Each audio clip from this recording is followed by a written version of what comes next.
faisant monter vers le Seigneur la prière litanique du pape Gélase qu'il prescrivit de chanter pour l'Église universelle à la fin du Ve siècle. Pour l'Église immaculée du Dieu vivant, répandue par tout l'univers, invoquons la richesse des grâces divines. Ô Seigneur, écoute et prends pitié. Pour les prêtres consacrés au Seigneur, pour tous les peuples qui adorent le vrai Dieu, prions le Christ Seigneur. Ô Seigneur, écoute et prends pitié.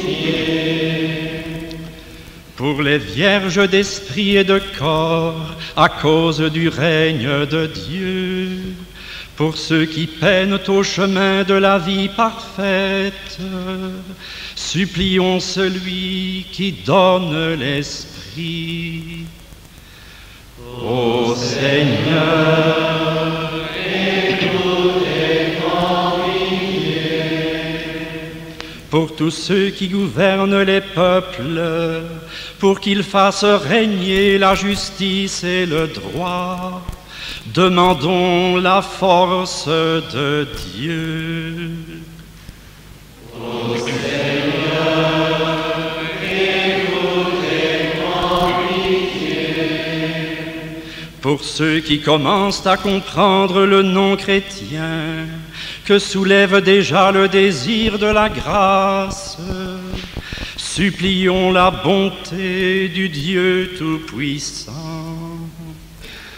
Ô Seigneur, écoute et prends pitié. Pour ceux que retient encore la faiblesse humaine, l'esprit d'envie et de haine, ou les erreurs innombrables du monde, implorons la tendresse du Rédempteur.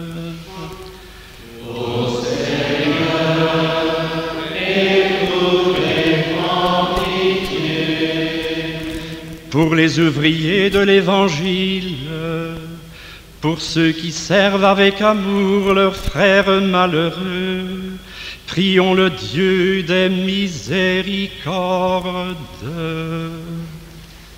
Ô Seigneur, écoute et prends pitié.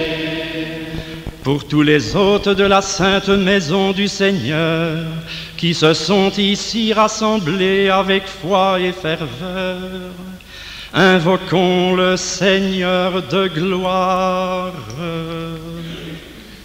Ô Seigneur, écoute et prends pitié. Pour le repos des fidèles trépassés et des pasteurs qui ont guidé notre Église catholique, invoquons le Seigneur des esprits et le juge de toute chair. Ô Seigneur, écoute et prends pitié.